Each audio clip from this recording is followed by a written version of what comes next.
Que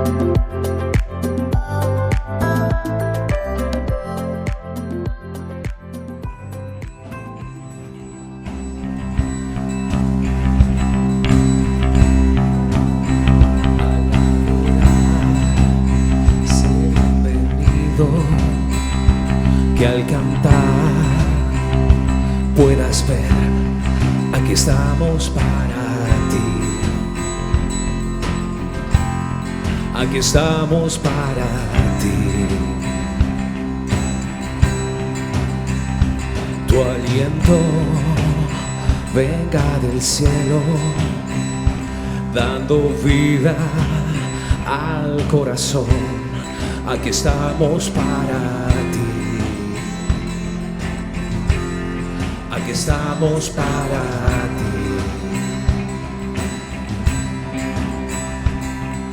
Se abren corazones, nada se esconde a ti. Te deseamos, Dios. Solo tú eres santo, solo tú eres digno. Ven, Santo Espíritu. Nuestro clamor sea un himno, que tu honor llene el lugar. Aquí estamos para ti. Aquí estamos para ti. Que el poder de tu palabra traiga vida donde no hay. Aquí estamos para ti. Aquí estamos para ti. Se abren corazones, nada se esconde a ti. Te deseamos, Dios. Solo tú eres santo, solo tú eres digno. Ven, Santo Espíritu. Se abren corazones, nada se esconde a ti. Te deseamos, Dios. Solo tú eres santo, solo tú eres digno. Ven, Santo Espíritu. Oh, ven. Oh, ven. Oh, ven. Sé bienvenido aquí, sé bienvenido aquí, Dios de poder y amor. Sé bienvenido aquí, sé bienvenido aquí, sé bienvenido aquí, Dios de poder y amor. Sé bienvenido aquí, que todo corazón despierte al adorar, Dios de poder y amor. Sé bienvenido aquí, sé bienvenido aquí, sé bienvenido aquí, Dios de poder y amor. Sé bienvenido aquí.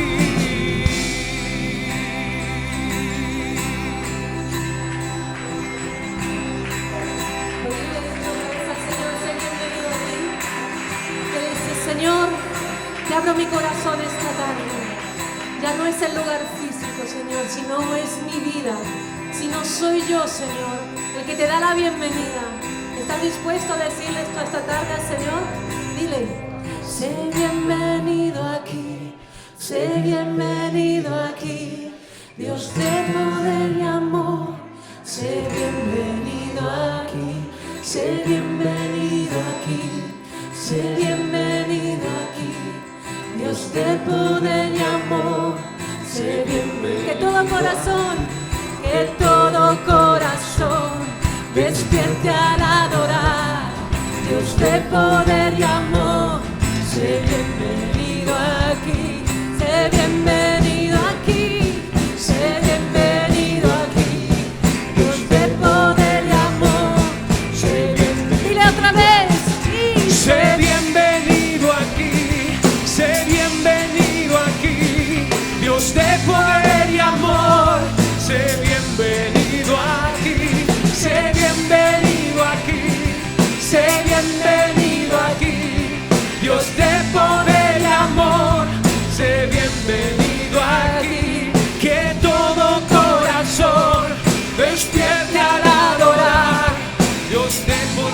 amor.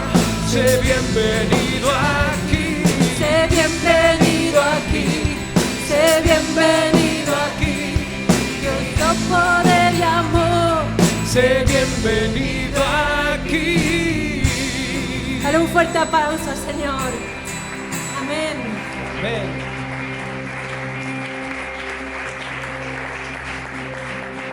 En Juan 4, 13, 14 dice: respondió Jesús y le dijo: cualquiera que bebiere de esta agua volverá a tener sed. Mas el que bebiere del agua que yo le daré no tendrá sed jamás, sino que el agua que yo le daré será en él una fuente de agua que salte para vida eterna. El Señor está dispuesto a darte de beber hoy. ¿Cuántos tienen sed del Señor? Yo tengo mucha sed del Señor. Estos tiempos son muy difíciles y necesitamos de su agua que renueva nuestra vida, de su agua que renueva nuestro corazón, que nos limpia, que nos sana, que nos llena. Dile: Señor, dame de beber de tu agua, Señor, que es la fuente de todo poder. Amén, amén.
sacia mi ser, tu inagotable amor,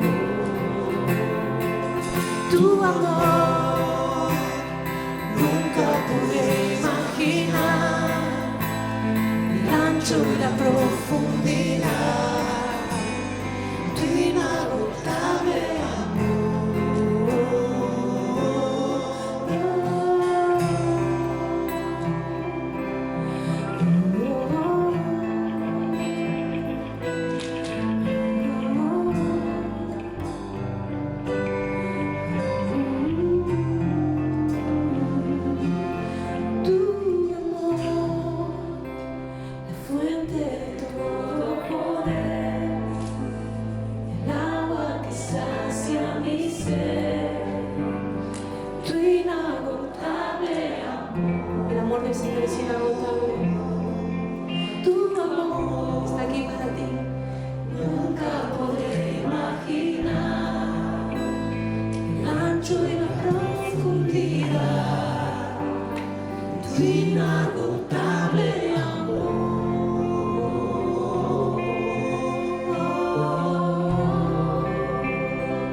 Muy bien, os prometí la semana pasada, y bueno, no voy a hacer la pregunta. ¿Hoy sabéis de qué voy a predicar?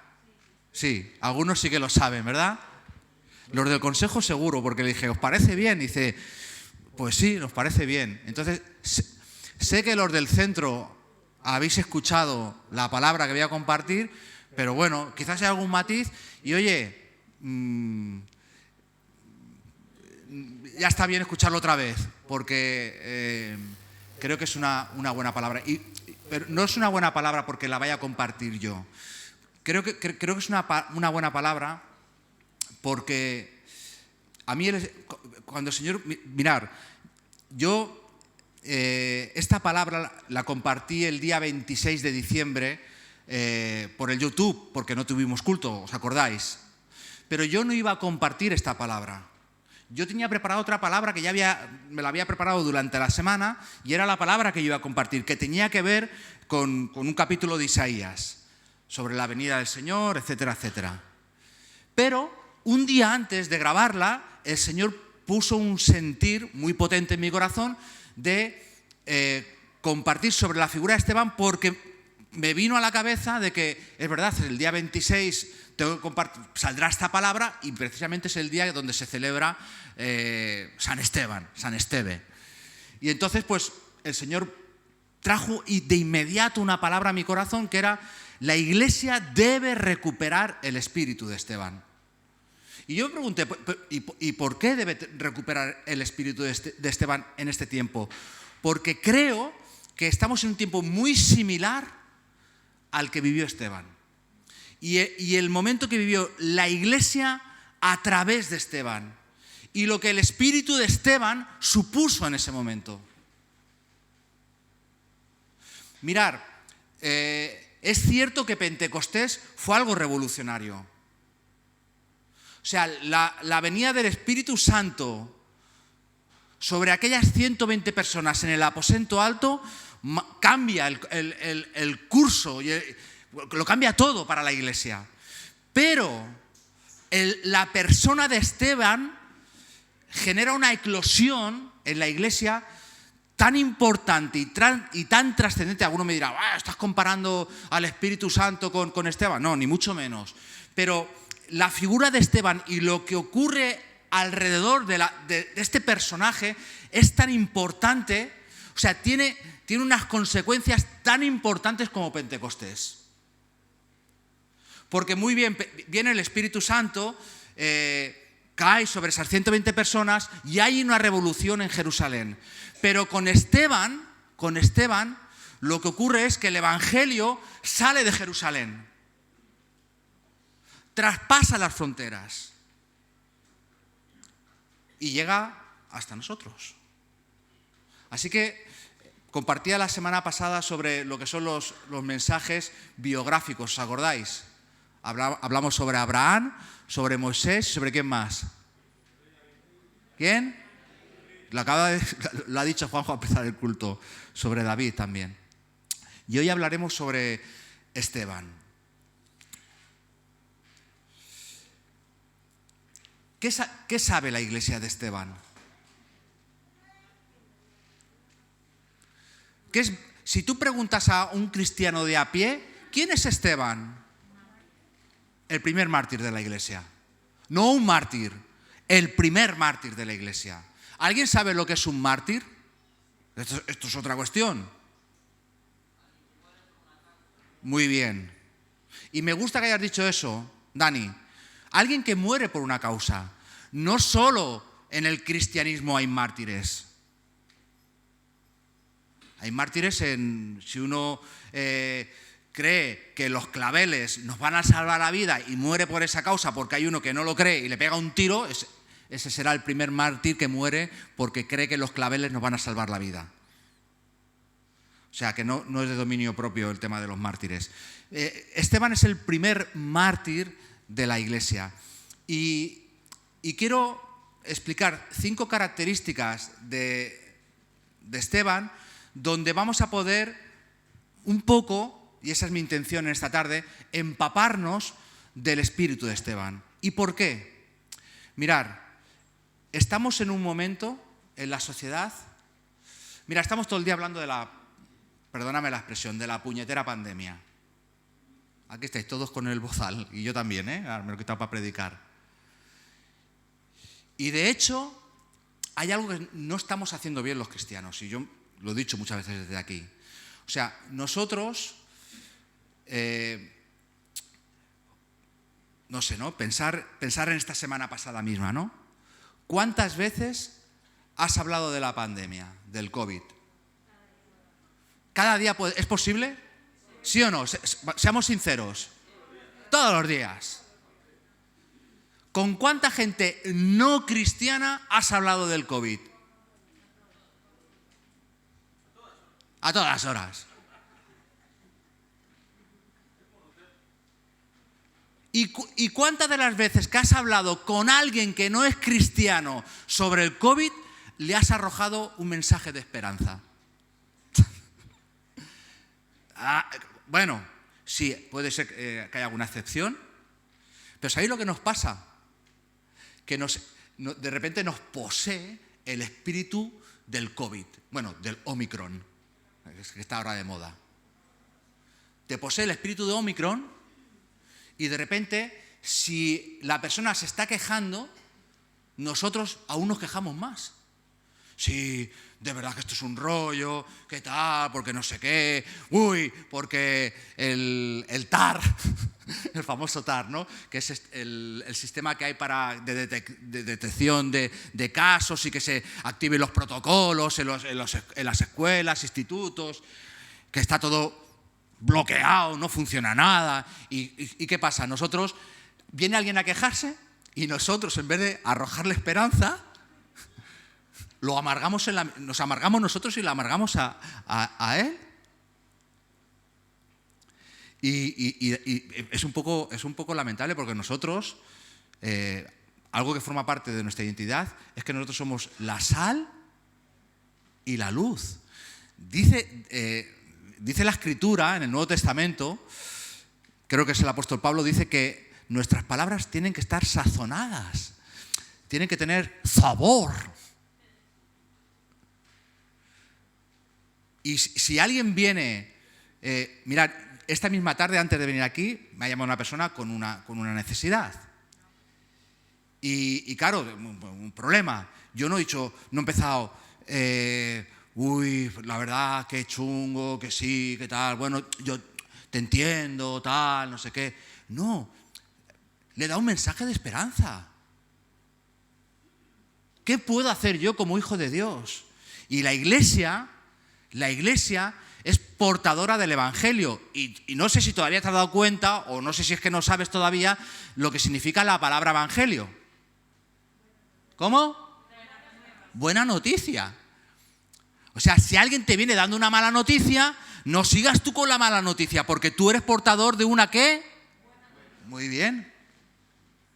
Entonces, bueno, muy bien, escuchamos a la gente, pero nosotros lo que vamos a aportar en nuestras conversaciones va a ser una buena noticia, tratando de no ser religiosos, pero traer esperanza a la gente. Amén. Y Esteban es un personaje que emerge en un momento muy parecido al que estamos viviendo, donde hay una persecución, es verdad que intelectual y todavía más fuerte físicamente, donde se estaba persiguiendo a la iglesia. Hoy en día, es verdad que al menos aquí en España, sí que en otros países, pero aquí en España y en la mayoría del mundo, no se persigue a los cristianos físicamente, pero sí que a nivel intelectual, con un montón de leyes que se establecen en los parlamentos y, bueno, ya sabéis cómo va el tema, ¿no? Hoy en día, por decir que tú crees en la familia tradicional, heterosexual, te puedes jugar tu puesto de trabajo. No por decir que no estás de acuerdo con ciertas cosas, simplemente por manifestar tu fe, tu credo, decir, ¿tú qué crees? Bueno, a mí me lo preguntaban esta semana. ¿No? Yo creo en la familia tradicional y de hecho pues yo estoy casado con mi mujer, tengo 3 hijos y hemos formado una familia y eso es en lo que yo creo. No creo en otro formato. Creo en el formato que Dios ha creado y punto. Pero eso hoy en día, en este país, depende de donde lo digas, te puede costar tus puestos de trabajo. Cuidado, te puede costar hasta una denuncia. Aquí hay gente, que no sé si hoy está, que podría dar testimonio de esto. No me lo estoy inventando, ¿eh? Un país avanzado, del primer mundo. España está en el G20, ¿verdad? Creo que sí, ¿no? Estamos en el G20, ¿no? Los 20 países más influyentes del mundo, ¿no? Pues bueno, pues en este país hoy... Y entonces, Esteban, el espíritu de Esteban aparece ahí traspasando todas las fronteras y todas las barreras. Y yo creo que estamos en un momento así. Y la iglesia necesita gente como Esteban. ¿Sabéis? Mira, yo el otro día os hablaba de Abraham, de Moisés y de David. Y sabéis, cuando tú estudias la vida de Abraham, Moisés y David, ves gente que te puedes identificar muy fácilmente. ¿Sabéis por qué? Porque es gente que cometió muchos errores, como los cometemos nosotros. A veces con los que más se equivocan es con lo que más fácil nos identificamos, porque decimos, bueno, yo también me equivoco mucho.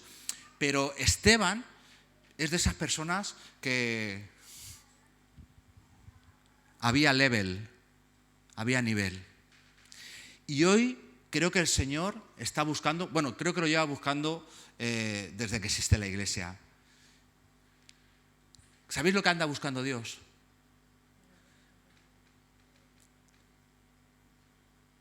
¿Sabéis? ¿Conocéis un pasaje en la Biblia, creo que es en el Evangelio de Juan, donde dice que Dios está buscando a un tipo de personas? Es en el único lugar donde Dios dice qué tipo de personas está buscando. Dice que Dios anda buscando a verdaderos adoradores que le adoren en espíritu y en verdad. Y para mí, más que un mártir, Esteban era un adorador. Y por eso quiero compartiros 5 características de su vida y que esto quede impregnado en nuestro corazón. Quiero que me acompañéis a Hechos de los Apóstoles, capítulo 6.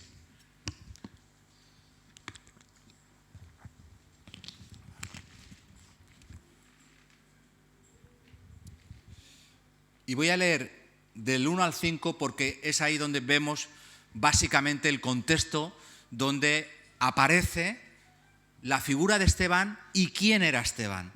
Dice, en aquellos días, como creciera el número de los discípulos, hubo murmuración de los griegos contra los hebreos, de que las viudas de aquellos eran desatendidas en la distribución diaria.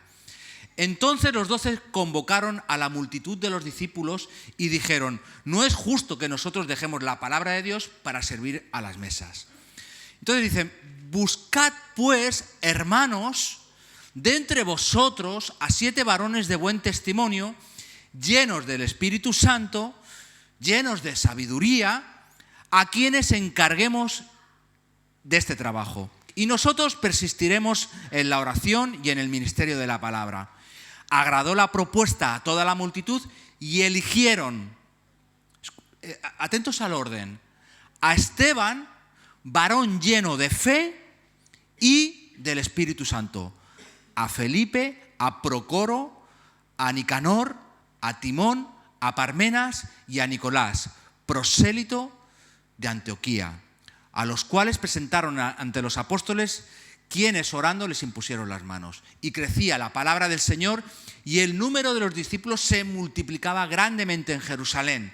También muchos de los sacerdotes obedecían la fe.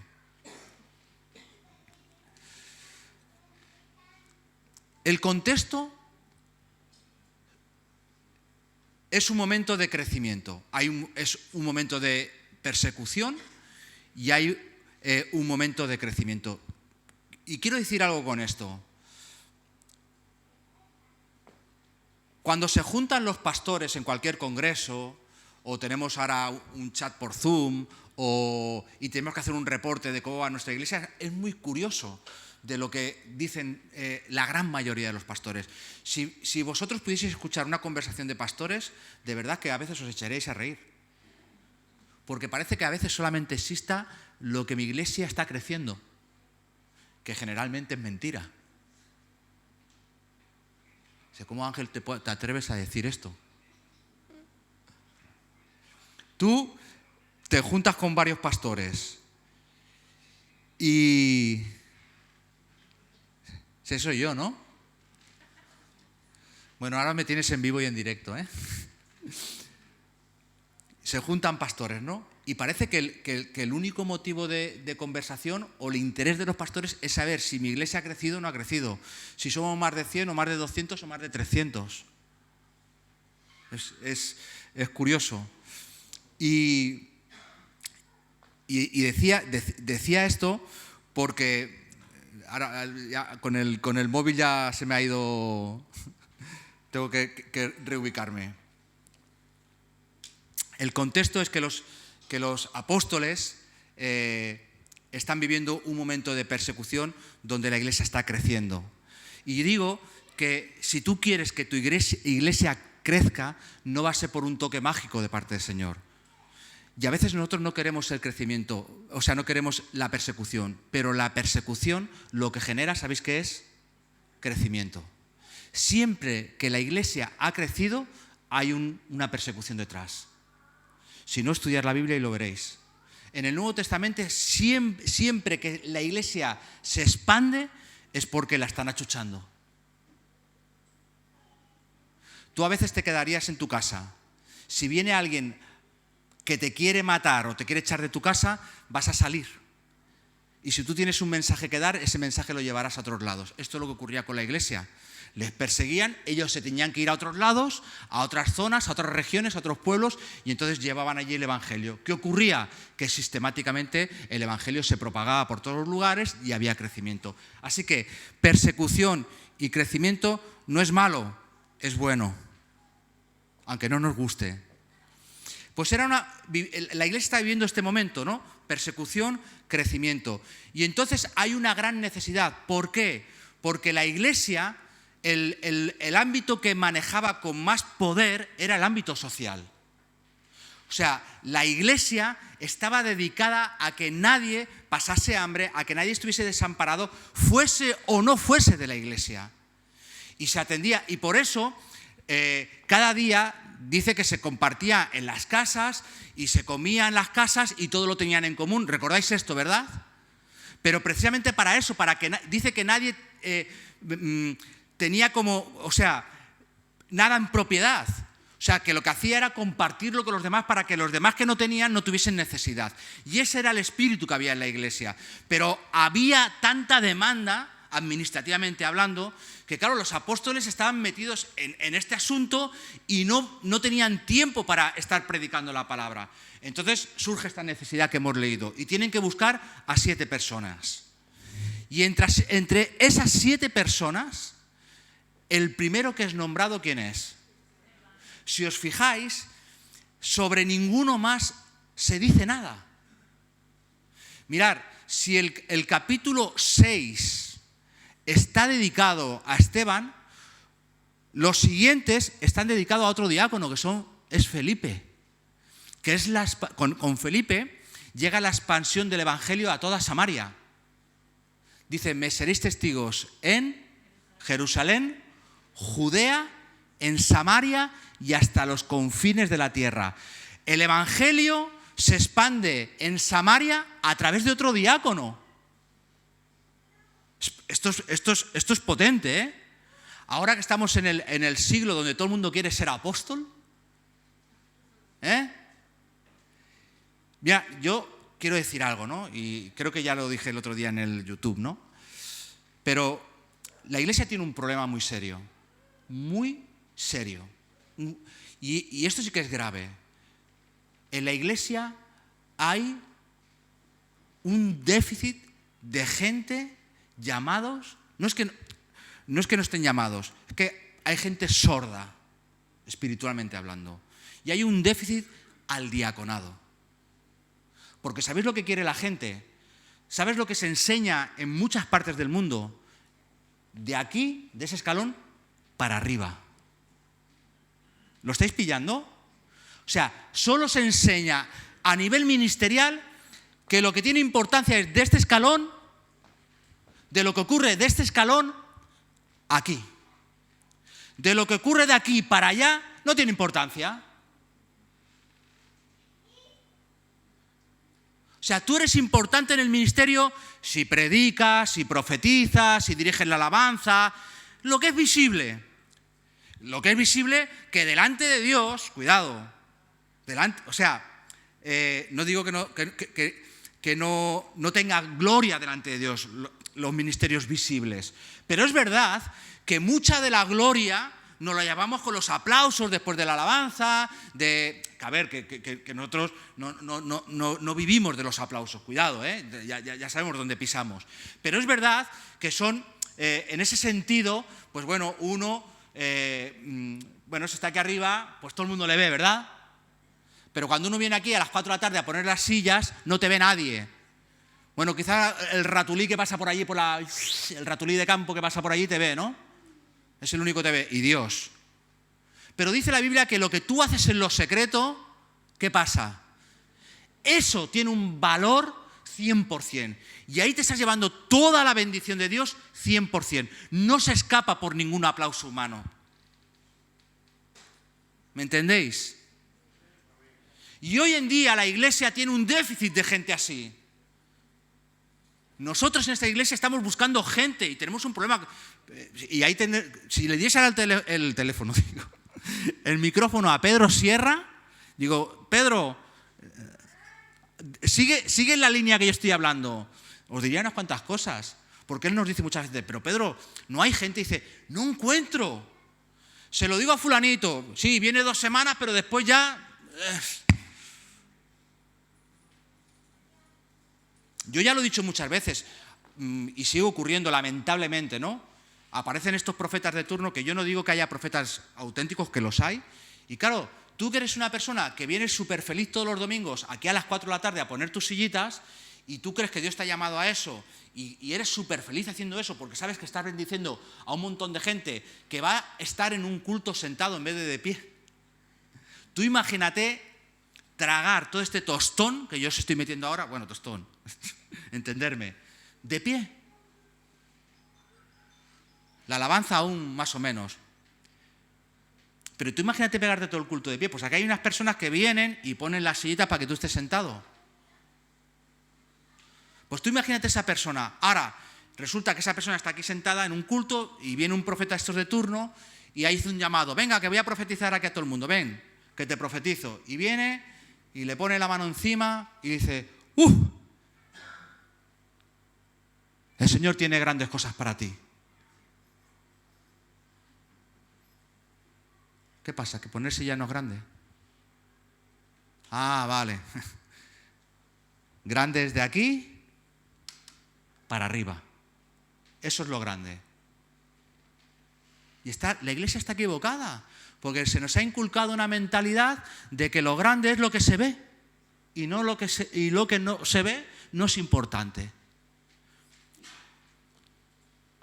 Y sabéis, los apóstoles buscan a 7 personas que hagan una tarea, escuchar bien lo que voy a decir, administrativa, de servicio, que tiene su parte espiritual, evidentemente, porque es un servicio ministerial, pero es totalmente administrativo.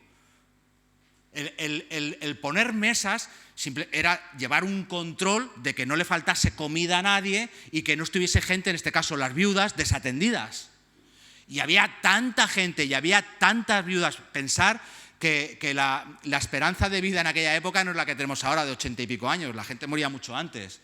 Y muchas mujeres se quedaban viudas, porque los hombres iban a la guerra, porque enfermaban, porque no había ni antibióticos, no había nada. Y había muchas viudas en aquella época.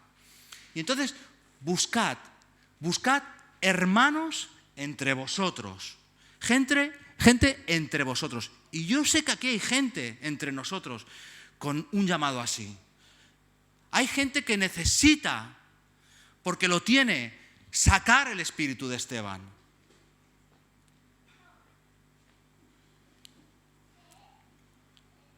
Dice, y agradó la propuesta a toda la multitud, y eligieron a Esteban. Y quiero que veáis.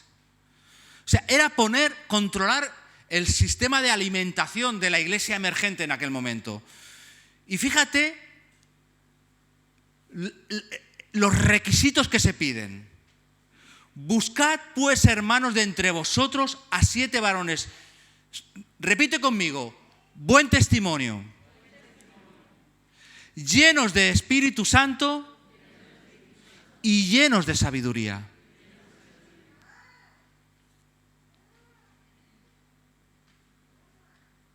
Tela marinera, ¿no? Yo siempre he dicho, y me encanta que...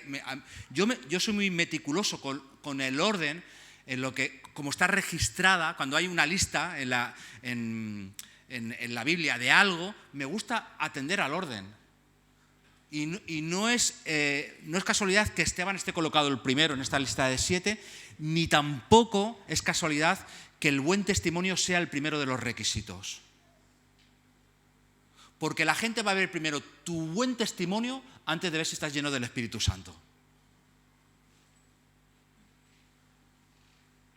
Porque si llega una persona con necesidad, y yo veo a Agustina, y yo conozco a Agustina, y sé que tiene mal testimonio, ¿sabéis lo que voy a hacer? Ya no quiero saber nada más. Y no me va a dar tiempo a ver si es una persona llena del Espíritu Santo o no. De hecho, el que esté llena del Espíritu Santo, o sea, el buen testimonio es cierto que es fruto de que estás llena del Espíritu Santo y que eres una persona sabia. Pero claro, nuestro testimonio es nuestra tarjeta de presentación. Y mi pregunta es, ¿tú estás cuidando tu testimonio? No, no dentro de la iglesia, Aquí todo el mundo es bueno, En tu instituto, en tu trabajo. ¿Quién era Alejandro Sanz, que cantaba esta canción? Cuando nadie me ve. Puede ser o no sé, pues igual. Cuando nadie te ve. Cuando no te ve el pastor, cuando no te ve el hermano de turno. El buen testimonio. Estar lleno del Espíritu Santo. Mirar. El culto, ¿sabéis lo que son las pilas recargables? Y sabéis que hay unos aparatos, tú compras las pilas recargables y hay un aparato donde tú cargas las pilas, ¿no? El culto del domingo no es ese aparato. El aparato es lo que ocurre cuando cierras la puerta de tu habitación. Que puede ser una habitación, puede ser el campo, el tiempo donde tú estás con el Señor. Puede ser debajo de la ducha, yo qué sé. ¿Me entendéis? Tu tiempo de intimidad. El culto debe ser un lugar donde venimos a compartir nuestra experiencia espiritual con el Señor. Todos juntos. ¿Me entendéis? El culto es, escuchadme bien, una celebración de fe. y traemos nuestra fe personal para compartirla todos juntos. ¿Y sabéis qué es lo más bonito de eso? Que cuando eso ocurre, el Señor está aquí en medio de nosotros. No venimos aquí exhaustos de una semana durísima a meter los dedos en el enchufe y cargarnos. ¿Y sabéis lo que pasa? Que tal como sales de aquí ya te empieza a marcar a 7% de batería. Tal como sales de aquí. Así que yo te animo en esta tarde a que te esfuerces en tener un buen testimonio, en que busques al Señor. Y este libro, ¿sabéis cuál es este libro? Bueno, quizás algunos no estéis familiarizados. Esto es la Biblia.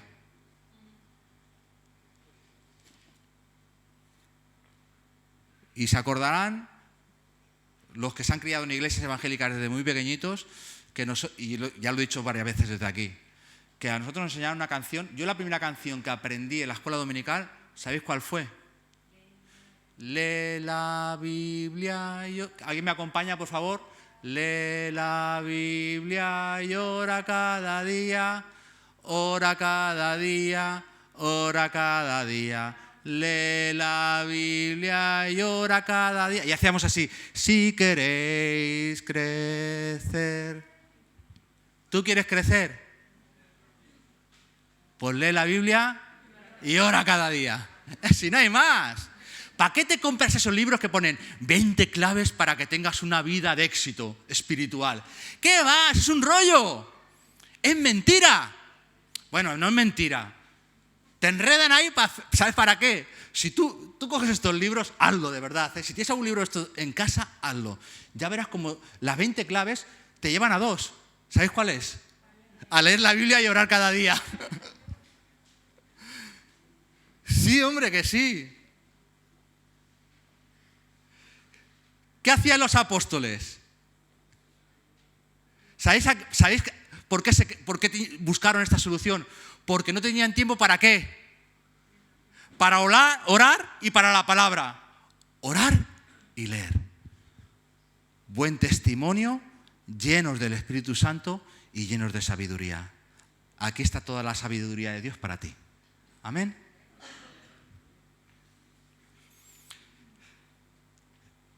El día a día de Esteban. Versículo 8. Y Esteban, lleno de gracia y de poder, hacía grandes prodigios y señales entre el pueblo. Claro. Pero este hombre no se dedicaba a poner las mesas ya. Sí, claro. Pero él tenía una vida espiritual que compartía cada día allí en donde él estaba. ¿Y sabéis qué ocurría a través de su vida? Esto. Y Esteban, lleno de gracia y de poder, hacía grandes prodigios y señales entre el pueblo.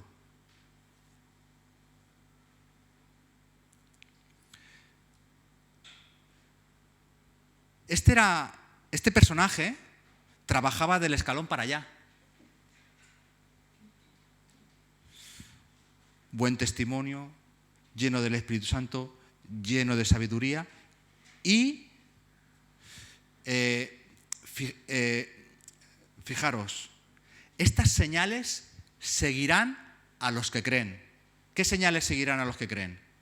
A los que creen de verdad, claro. En mi nombre echarán.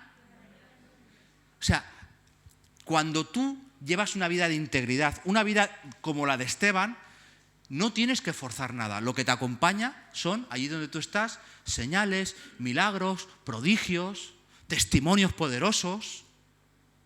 Y este era el día a día de Esteban. Y yo, personalmente, busco esto en mi vida. Y te animo a ti a que busques esto en tu vida. El tema es, ¿tú estás apasionado por llevar una vida así? A ti, sinceramente, de verdad, pues los veo muy serios. ¿La vida de Esteban ahora mismo te está desafiando?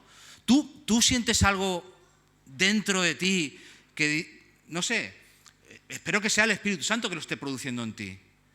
Decir, ¿cómo me gustaría que mi vida se pareciese? Sé que bueno, pues tengo una vida cristiana aceptable, pero cuando escucho esto, a mí me gustaría tener el espíritu de Esteban. He oído un tenue amén por ahí. ¿Has sido tú, Dani? Dios te bendiga el doble que a los demás. Venga. También, Rubén, también. A posteriori, pero también. La bendición llega a ti también.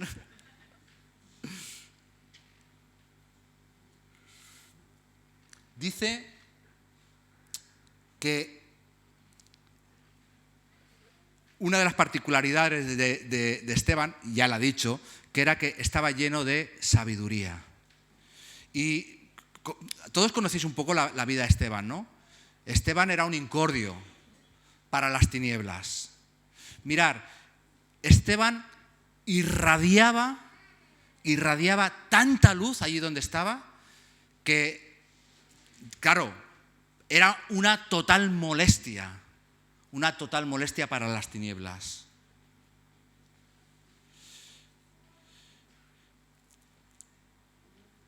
Al precio que está hoy la luz, si la luz que emitía Esteban se tuviese que pagar en una factura,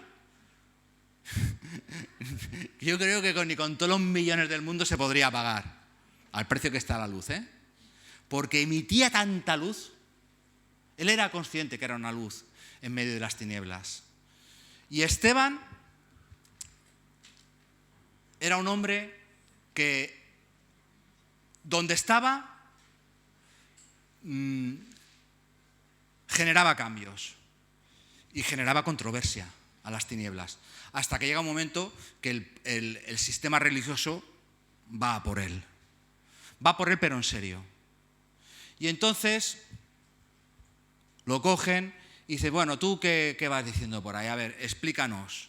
Y entonces el hombre, como era un hombre lleno de sabiduría, Esteban, desde el Génesis hasta Malaquías, explica toda la historia del pueblo de Israel con un denuedo quizás nunca visto, con un poder del Espíritu. Ahí tenéis el capítulo 6 donde podéis leer la argumentación de Esteban, pero no tan solo él demuestra que tiene una sabiduría quizás mucho más superior a la que tenía la gente que le estaba acusando, sino que llega un momento donde con la propia exposición del mensaje los lleva a que ellos se vean acusados de lo que están haciendo.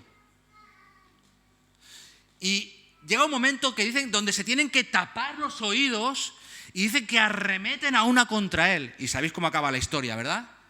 Que cogen y sin juicio previo ni nada, lo sacan y lo empiezan a apedrear. ¿Sabéis cómo se apedreaba a una persona en aquella época? ¿Sí o no? No te cogían tres piedras de 4 o 5 kilos, te ponían la cabeza en el suelo y te hacían ¡pa! Te pegaban 3 o 4 pedradas y te reventaban. Cogían piedras de un tamaño así más o menos hasta que te mataban.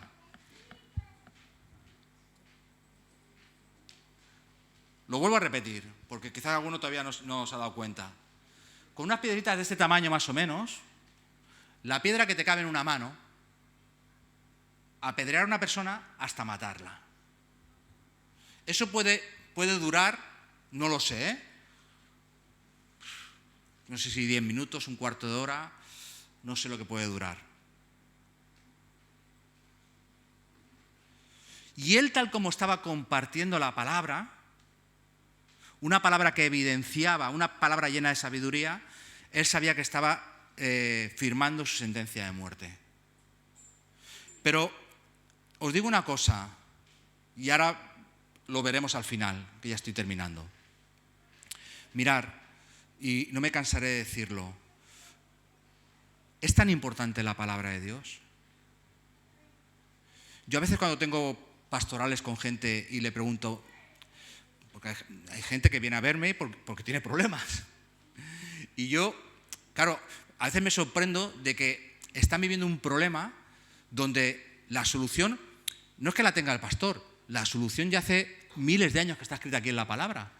Y yo le digo, ¿pero tú no sabías que la palabra dice esto? No. Y le pregunto, ¿y cuánto haces que no lo ves? Porque igual viene todos los domingos a la iglesia, yo los veo aquí muchos domingos, pero ¿cuánto hace que no lees la Biblia? Séme sincero. Bueno, no sé, quizás la última vez que la leí hace 5 meses. ¿Cómo? No hay hábito de lectura de la palabra, y mucho menos de una lectura sistemática de la palabra. Os digo una cosa, yo de verdad no lo digo porque yo sea pastor o porque yo esté aquí arriba ahora. Si leyésemos más la palabra y meditásemos en ella, evidentemente la llevaríamos a la práctica y nos ahorraríamos, te diría, como me gustan mucho las matemáticas, entre un 60 y un 80% de los problemas que tenemos. Os lo digo de verdad. Problemas vas a tener, aflicción tendrás, pero si tú meditas en la palabra, te llenas de esa sabiduría, lo que te puede pasar, ese 20% es que te apedreen y te conviertas en otro mártir. Pero gloria a Dios, ¿verdad? Sabemos a dónde nos vamos, ¿no? Voy terminando. El apóstol Pablo varias veces nos insta a imitar a Cristo, y también, para ponerlo más fácil, como él es un humano y cree que es un ejemplo, dice, bueno, imitarme a mí también, pero en lo que yo imito a Cristo. El apóstol Pedro nos invita también a pisar por dónde, a andar por dónde. ¿Veis? Como no leí la palabra, o no la leí la mayoría, el apóstol Pedro nos anima a andar por sus pisadas, seguir el ejemplo de Jesús. Cuando hemos hecho algún discipulado y tenemos alguna pregunta, pero yo puedo hacer esto, el discipulador nos dice, ¿Jesús lo haría? ¿A que sí? ¿Os acordáis? Y te dicen, siempre que vayas a hacer algo, piensa, ¿Jesús lo haría? Me voy a jugar todo mi sueldo en el bingo, ¿Jesús lo haría? ¿Qué haría Jesús? No, pues tú no lo hagas. ¿Entendéis? Pues Esteban muere, ¿sabéis haciendo qué?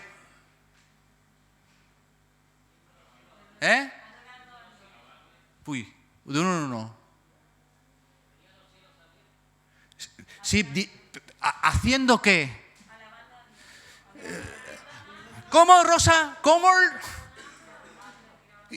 ¿Pero eso quién lo hizo? ¿Quién? O sea, que acabó sus últimos días, acaba diciendo lo mismo que dijo su maestro en la cruz. Y os animo, mirar, el Espíritu Santo, creo que en esta tarde nos habla claramente, pero os digo una cosa, el espíritu de Esteban nos lleva a ser imitadores de Cristo, ¿sabéis hasta cuándo? Hasta la muerte. No nos cansemos de imitar a Cristo.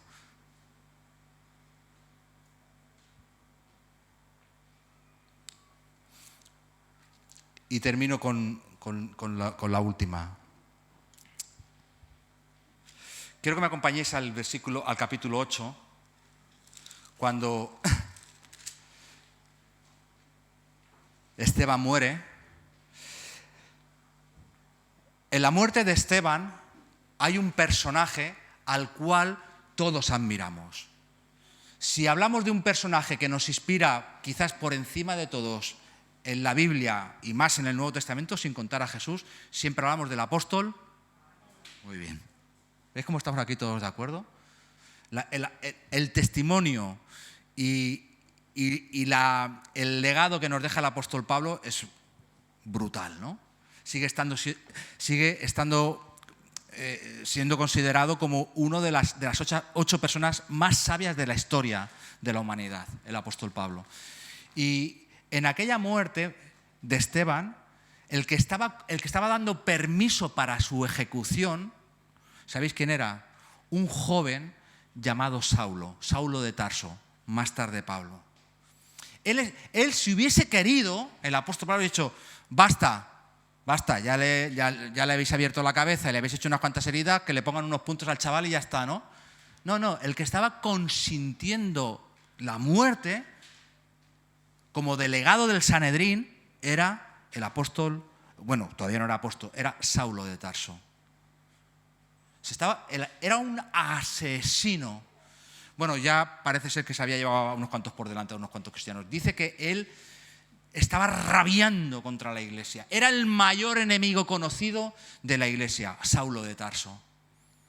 Y sabéis, este es el quinto punto, ¿sabéis lo que fue Esteban? Mirad, yo estoy convencido de una cosa que aquí quien quiera lo puede discutir conmigo, pero es una convicción, no es algo teológico, es una convicción.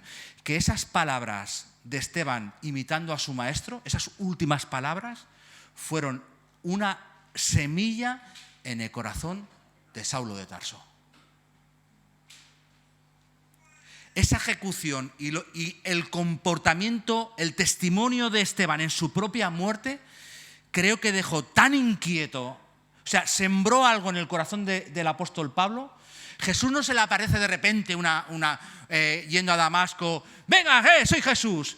Hay algo que ya estaba en el corazón de Saulo. Hay algo que decía, estos cristianos que yo me estoy cargando, va un tío que estoy aquí apedreando, permitiendo que lo apedreen, y el tío me está perdonando. Le está pidiendo al Dios, que yo también creo en él, que me perdone. ¿Qué locura es esta? ¿Qué es esto de los cristianos? Y el rum lo llevaba, dicen que encima de ese caballo que iba hacia Damasco, este hombre, Saulo de Tarso,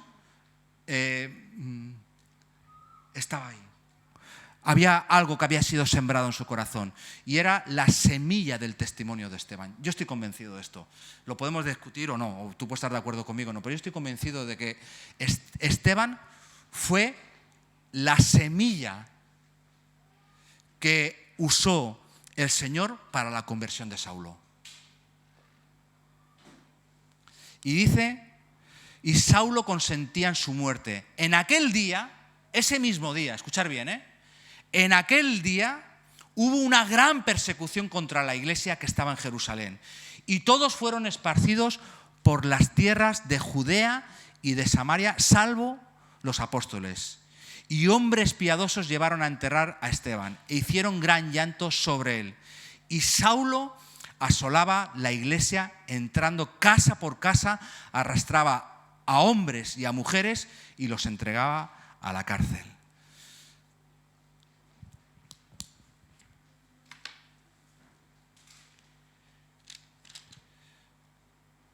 Mirar, si tú anhelas tener el espíritu de Esteban, una de tus oraciones tiene que ser que tú tienes que ser como una semilla, aún en el corazón de tu peor enemigo.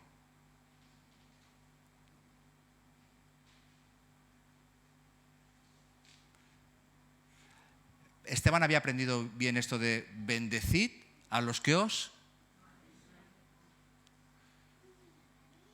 Y yo creo, estoy convencido, tengo una total convicción. No sé lo que viene. Estamos en un tiempo nuevo, aunque esta palabra se ha desgastado ya, la del tiempo nuevo. Estamos en un tiempo nuevo, yo llevo escuchando 30 años, estamos en un tiempo nuevo. Pero realmente esta pandemia marca un tiempo nuevo. Para el mundo entero. Y la iglesia no ha perdido su función de ser sal y luz. Y la pandemia, yo ya lo dije desde el primer momento, no es un desastre para la iglesia. No es el acabose, es una oportunidad tremenda para que la iglesia brille en el momento más oscuro de la humanidad. Amén. Pero te lo tienes que creer. Si no te lo crees, y que seamos también esas semillas sembradas a través de nuestro testimonio en la vida de las personas. Amén. Vamos a orar. Señor, te doy gracias por esta tarde, gracias por tu palabra. Y te doy gracias, Señor, por esta persona, por este diácono, Señor. Esta persona sencilla, pero con una vida poderosa. Esta persona dispuesta no tan solo a estar en tareas administrativas, Señor, donde a la vista de los hombres apenas tienen relevancia, sino que también estuvo dispuesto a entregar su propia vida, sin perder un ápice, Señor, de su propósito. Un hombre lleno de el Espíritu Santo, de sabiduría y con un testimonio poderoso, Señor. Y yo te pido que hoy, para aquellos que realmente predispongan su corazón, tú nos llenes tú nos rocíes con ese espíritu, con el espíritu de Esteban. Un espíritu, Señor, que tiene que ser el que marque la iglesia en los próximos años. Con gente dispuesta a renunciar a los protagonismos y con una vida empoderada en el Espíritu Santo. Gracias por esta iglesia, Señor. Gracias por tu iglesia en todo el mundo. Y gracias porque yo sigo convencido que veremos maravillas entre tu pueblo, Señor, y en nuestro entorno. En el nombre de Jesús. Amén.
Forgets the pain, that's why I make the same mistakes, like letting you stay, and there is no one to blame, but it's hard for me to say it would all be okay if you left.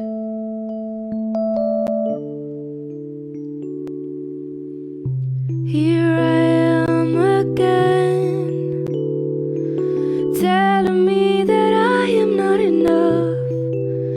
I'm always telling me that I am not enough. Here I am again, looking in the mirror and trying to remember all the good things that I was before you came. Ooh, but I've come to understand, and my mind forgets the pain. That's why I make the same mistakes, like wanting you again, and there is no one to blame, but it's hard for me to say it would all be okay if you left, you left, you left, you left, and for a moment I could feel what it's like to live without your enemy, and I know that you're part of me. You're in my brain, and I just need to learn to live with it. But I finally understand that I'll always have a chance to try again, although I'll make the same mistakes, and it's taken me a lot of pain, but my mind